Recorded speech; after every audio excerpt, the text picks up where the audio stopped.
ଦୋଳିରେ ଝୁଲିବା ପାଇଁ ନିଜର ପାଳିକୁ ସେମିତି ଠିଆ ହୋଇ ଅପେକ୍ଷା କରିବାକୁ ପଡ଼େ, ନହେଲେ ଆଉ କିଏ ଆସି ଦୋଳି ଖେଳିଦେବ। ରଜରେ ମାଟି ମା'ଙ୍କୁ କଷ୍ଟ ହେବ ବୋଲି ଜୋତା ପିନ୍ଧିବାକୁ ପଡ଼େ ନାହିଁ। ଆଉ ଭାରି ଭଲ ଲାଗେ ସେ ସଜେଇଥିବା ପାଦକୁ ଦେଖିବାକୁ।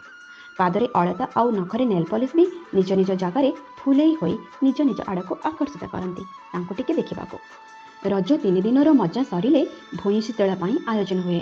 ପୁରା ସକାଳୁ ଅଖର୍କା ଘରେ ମା ଭୂଇଁ ଶୀତଳାଇବାକୁ ଛୋଟ ଝିଅଙ୍କୁ ଡାକି ଶିଳପୁଆ, ପିଢ଼ା, କଜଳ, ସିନ୍ଦୁର, ସୂତା, ବସ୍ତ୍ର, ଫୁଲ, ଦୀପ, ଧୂପମାନ ସେହି କୁନି ଝିଅ ହାତକୁ ବଢ଼ାଇ ଦେଇ ଭୂଇଁ ଶୀତଳାଇ ଦିଅନ୍ତି। ଆମେ ଉଠିବା ପୂର୍ବରୁ ଘର ଆଗରେ ଗୋବରରେ ଗୋଲାକାର ଲିପା ହୋଇ ପିଢ଼ାରେ ଶିଳପୁଆକୁ ରଖି କଳା, ଚନ୍ଦନ, ସିନ୍ଦୁର, ବସ୍ତ୍ର, ଫୁଲ, ହଳଦୀ ଦିଆଯାଇ ପୂଜା ହୋଇଥାଏ। ଭାରି ମନ ଦୁଃଖ ହୁଏ ଏହି ରଜ ସରିଯାଏ, କେମିତି ଜଣାପଡ଼େନି। ପୁଣି ଚାଷୀଟିଏ ତା ଚାଷ କାମକୁ ଧାଏଁ। ପୁଣି ସମସ୍ତେ ନିଜ ନିଜ କର୍ମସ୍ଥଳୀକୁ ଫେରନ୍ତି। ବନ୍ଧୁବାନ୍ଧବମାନେ